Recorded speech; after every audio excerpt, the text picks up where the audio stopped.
Hi, this is Jim Carty of the Patch and Blues and Beyond YouTube channel, and I'm here with Duane Betts. How you doing, Duane? I'm good. I'm good. Thanks for having me. How are you doing? Oh, it's my pleasure. And you may recall I cornered you guys at dinner in New London the last time we talked. I was having a hard time coordinating an interview with you, and I was thrilled you guys walked into the restaurant. And so we Yeah, yeah, being friends with Luke Mulholland and stuff.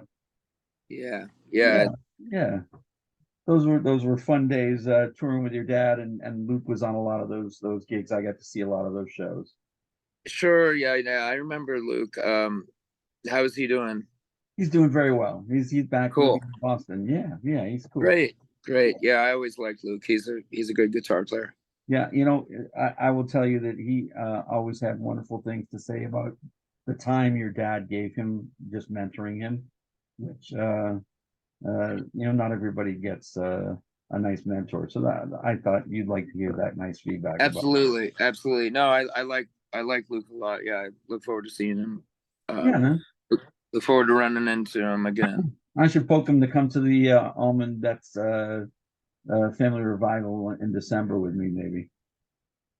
Sure. Yeah, yeah.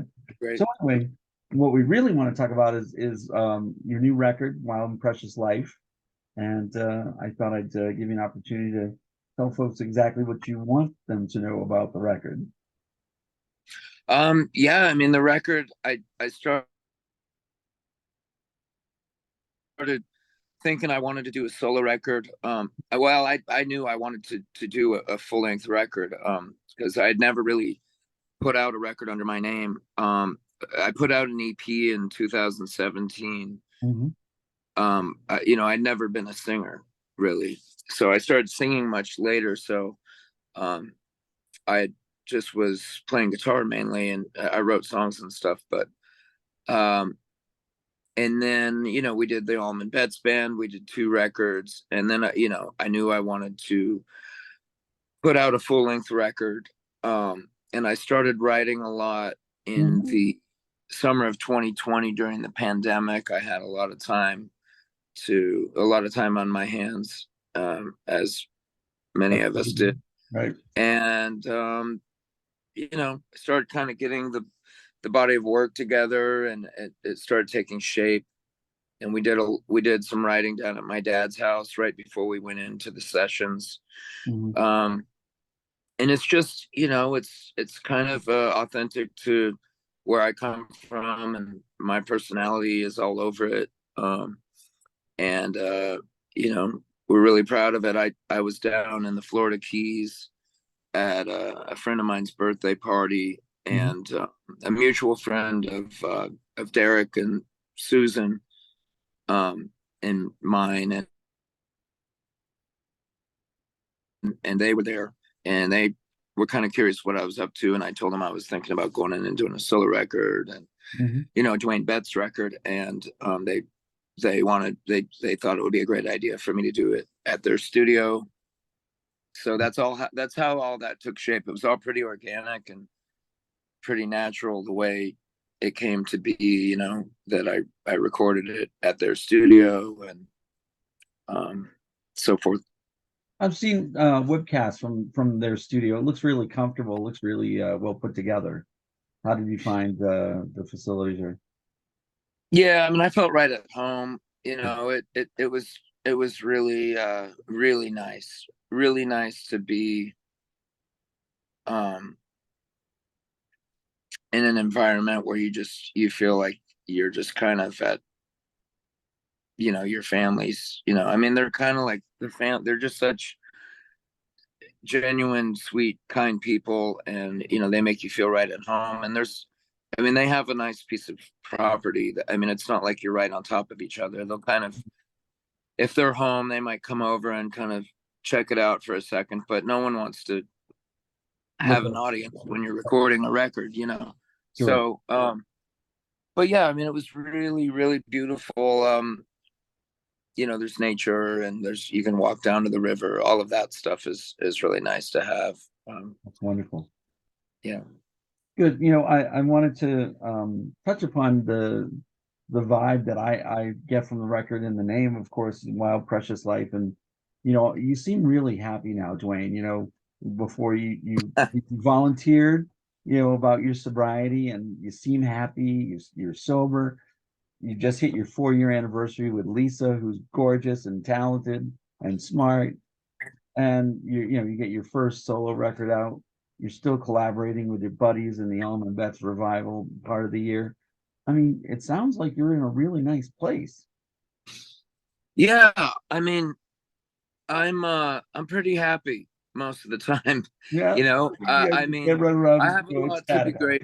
the I time. have a lot to be grateful for, you know, Yeah. and you know, you're always trying to get to the next.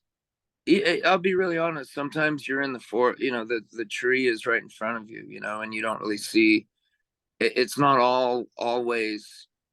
Um, I mean, it's hard to get a new thing off the ground and try to get people to come out to see you and putting out a record and you want it to do well and it's like Mhm. you don't want to have you just have to do your best and put it out and hope that people hear it and then you know just do another one, you know. I mean Yep. it's not things don't just happen the way in a perfect world they might overnight, you know, and so you have to really work and you have to be patient and that goes with anything that that anyone does, you know. I mean, um, so yeah, I mean, I think it's important to be like really honest about it and not just say, "Oh yeah, I'm happy," but I am happy and I have so much to be grateful for.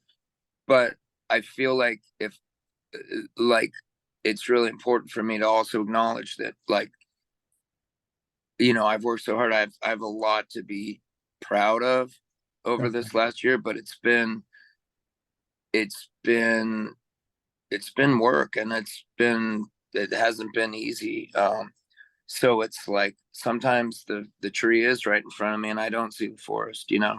I But it had a but talk with friends last night, Duane, two indie artists who had gigs canceled because of slow ticket sales. And we were talking about just what you're talking about. It's not easy. This is a tough business. Perseverance is yeah. probably one of the most important qualities, and I think that's what you're talking Yeah, about. I mean I would love to just go out and put out a record and then all of a sudden you're you know Falls in your lap you're because the headlining crowd shows up, theaters and you're right? selling out. I mean, in a perfect world, mean everybody wants that, but it's really fun to get in there and make it happen and find a way to make it work, you know. Like Yeah, I really enjoy this stuff that is hard is also the stuff that I'm really enjoying, you know, that it's not just like kind of set in a okay, well we've kind of got this thing made and we could do this and it's comfortable. Like I like the idea of like that this is a little, you know, I really have to make it work and I have to find a way. And and so while on a if I'm like not in a great mood or something, that can be like a hindrance or whatever. But the majority of the time, I mean, that's kind of like I kind of thrive from it. You know, I kind of like really enjoy the the uh the kind of being the underdog and kind of like building something. You know, it's fun to build something. yeah, So no. I mean, you were not in the era that, you know, the Allman Brothers came up and you get signed to a big label or Frampton. With Frampton Comes Alive. I'm sure the record company took a lot of money to do the business, but you know, you're doing your own business. You're still an indie artist and not in yeah, yeah. the biggest genre, and that takes that business acumen you don't just come out of the womb with that. You But there's so many great artists though in the kind of area that we're in. And they're not, you know, selling out the Enormo Dome either. You know what I mean? Everybody's kind of in the same boat, you know. So we're all everybody's really supportive and I you know I root for I want everybody to do well, you know. I mean I have a lot of friends and I'm really happy whenever I see anyone um doing doing good things, you know. You just you know, so yeah, you just keep doing it and you hope that that people hear the music and then you just do it again. It's like the same thing. You Right on. okay, well, let's make another one. We didn't talk about, speaking of great musicians, the record has great folks on there. You want to tell me the lineup of who you brought in the studio? Yeah, I mean this record is I mean I'm really really proud of it, and I'm really proud of that I brought the group of musicians that I brought together for it, from the core band of Johnny Statula, John Ginty, Mm-hmm. Barry Duane Oakley on bass, Tyler Greenwell from Tedeschi Trucks Band on drums. That's the core band on every song. And then special guests, Derek Trucks is on Stare at the Sun. Marcus King is on Cold Dark World. Mm-hmm. And my friend Nikki Bloom is on Colors Fade. And all three of them, I mean, Derek volunteered to be on it, so I didn't really have to ask him. He Mm-hmm. volunteered before I could ask him, which was really sweet of him. Yeah.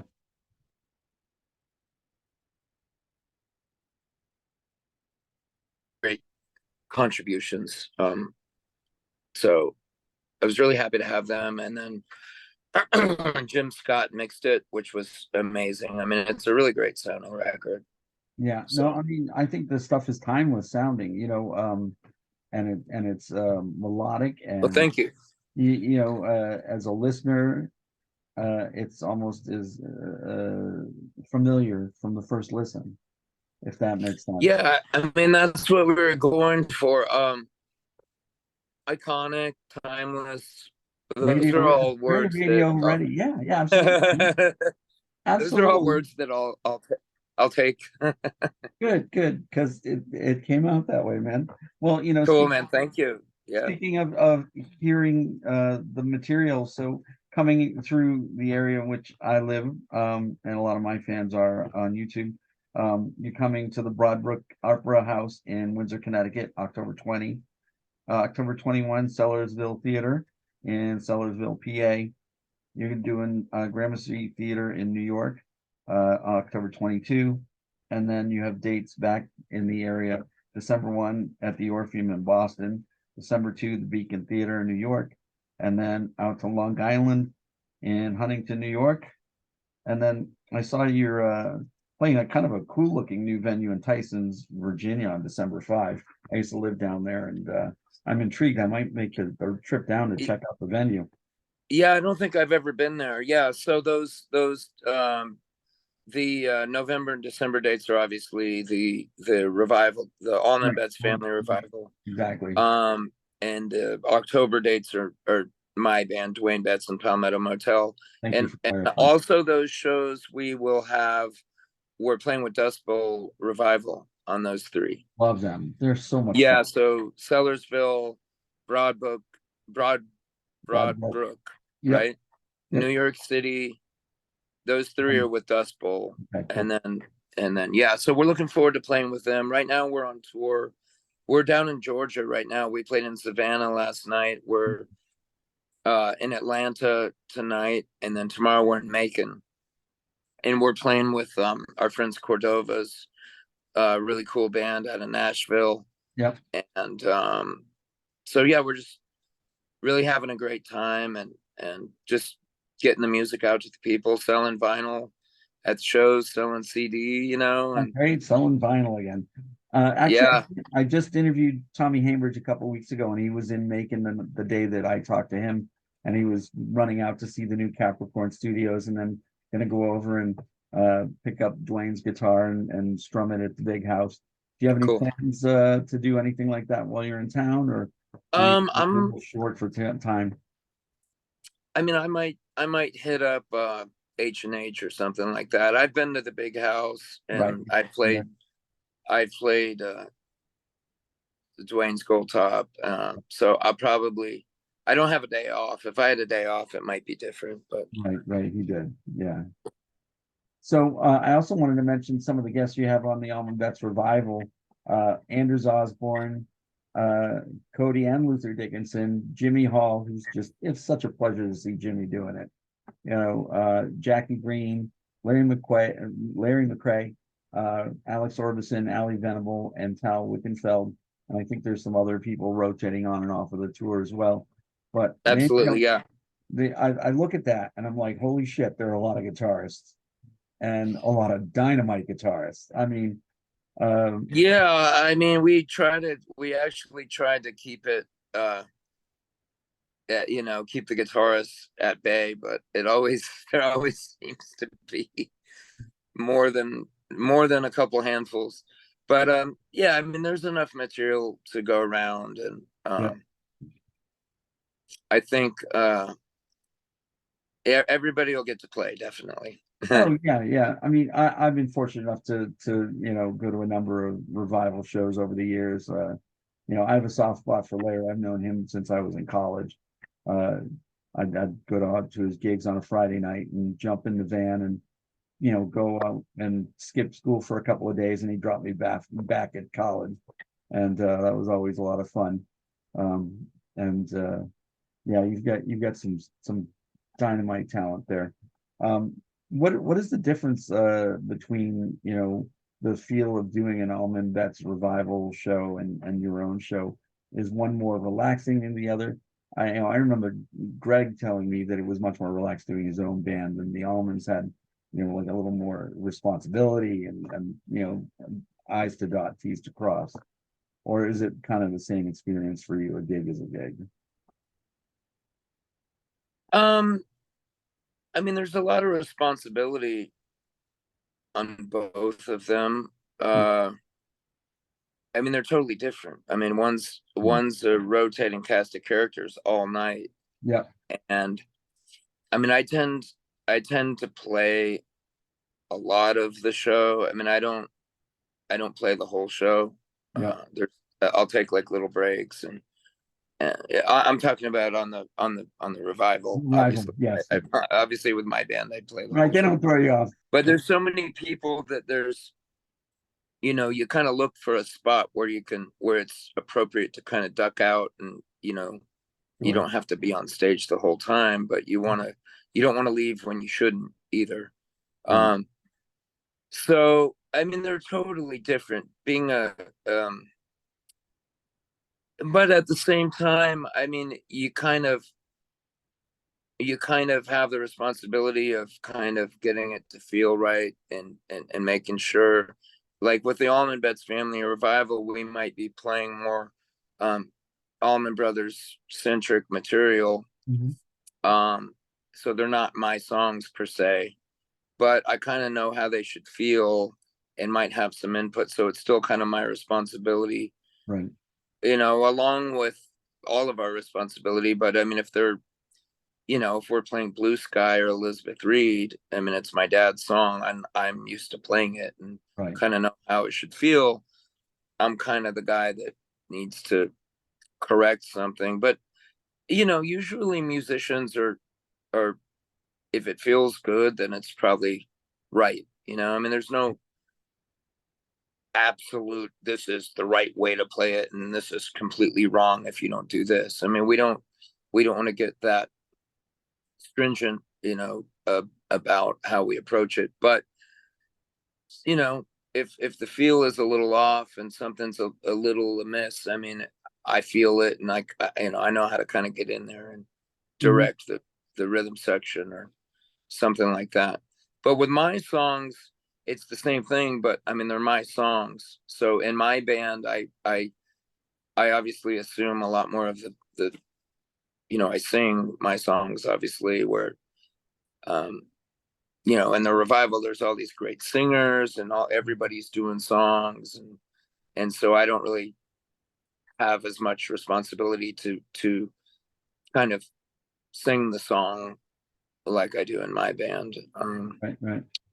So I mean, it's a lot different, but it's kind of a gig is a gig is a gig kind of thing. Right. Right. No, I actually just caught you with O'Teal in Providence, and I thought your tune was when you stepped out front. It was highlights of the night for me. Although No, thanks. everybody on stage was unbelievable musically. Yeah, that's quite a lineup there. I mean, I was Monstrous. Monsters. pretty impressed and pretty, just, I try to learn from playing with people that can teach me. Yeah. And, I mean, hopefully there's something I do that can rub off on somebody too. But yeah, I mean, those guys are definitely, I was really, had a great time and was very thankful to be chosen to be on that run. Yeah, well, like you were saying, I felt that your music was the most accessible to the listener. I think O'Teal's pretty artistic, and the musicianship was clearly through the roof. But you know, it's almost an acquired taste for jam band fans. You know what I mean? Yeah, yeah. Um, which is great. Put me in that category. I also wanted to talk about the Horseshoe Festival that you guys just pulled off. Now, did it sounds like Lisa may have co-produced that with you, because there was a big component of, Yeah, the that was really arts and her crafts. brainchild. Yeah, yeah, Yeah, the Horseshoe Music Festival. We did a we did a Duane Betts and Friends show last summer in Jackson. I was approached to do it, and it was really successful, really cool. Everybody had a great time. So this year we just decided to do it ourselves cool. and kind of create a brand around it. And Mhm. Lisa, my wife Lisa, she's a designer, and she's really good with she knows how to kind of build a brand. And um so she just started working on it, and I mean, there was a little bit of trepidation. I'm not gonna lie. I was kind of wondering how we were gonna pull it off, but it Right. it, it went off it was beautiful. It was a really special experience for everyone, hopefully, and we plan on doing it again. I was going to ask. I hope that becomes an annual thing, so I can make my way out for that at some point. But it looked very, very cool, and it was a benefit. I wanted to mention that it was a benefit, and if you want to touch Well, it on, benefited. I mean, it wasn't a benefit or like, it was for nonprofit. Money went to nonprofits, right? yeah, yeah, Yeah, yeah. A portion of the proceeds went portion to of the proceeds. Yeah, some really, really um local great causes. good. And we had the Native Americans do a ceremony, a dance Mm. kind of ceremony for the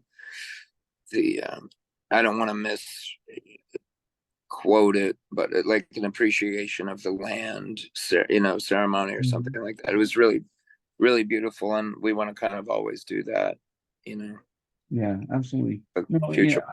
I actually love the videos of you running around with the dog, enjoying where you live now, and Yeah. you want to talk about where you live, and what Well, you're I doing live there? in pretty much I met my wife in Jackson, Wyoming. The Yeah, first time I went there, we met and started dating, and kind of I was living in Los Angeles, so she had business in Los Angeles. But anyway, when we got together and then later on got married, but we I kind of inherited Jackson as my hometown, as cool. one of my hometowns. Yeah. So I grew up in Florida, so we actually have property down in Florida, near my Mhm. dad. So I kind of spend time with my dad. In the winter, we kind of base out of there, and in the summer, kind of head out west and base out of Jackson. But I've been on tour so much that I haven't. I've been based, off out of a tour bus. I'm on a tour bus right now, Right. so Yeah. that's really my home base. Understood. I understand. But you do get to your various homes, and you do love to travel to like Bali and other places. Morocco, I think, Yeah, is their favorite destination. yeah. I And mean, we love to travel. I mean, when we can, uh, you know, when time permits, and yeah, you know, when finances permit. But yeah, it's pretty I'm not afraid to travel, 24 hours to get to Bali because Mhm. I love it. I love going to faraway places. And I mean, I wouldn't want to go there for like 5 days. You got Mhm. kind of got to stay there for a couple weeks to make it Right. make sense. But yeah, I mean, Morocco is very special. I mean, I love going to Italy, Mhm. love traveling, That's love great. food. I'm with Food. you there. What else? I'm right there with you. I love cooking. It's one of my favorite hobbies there. Um, anything else that folks should know before I let you go there? um, no, I think we hit the shows, and Yeah. yeah, the record Wild and Precious Life, it's out now. Stream it, buy the vinyl, buy the CD, do whatever the hell you want, but check it out. Well, thank you so much, Duane. Yeah, I appreciate you affording me the time and stay safe and I look forward to seeing you here in Connecticut really soon. Yeah, thank you so much for having me, and yeah, we look forward to that show. It should be a good one. Yeah, super. All right, take care. All right, man. Thanks. Bye.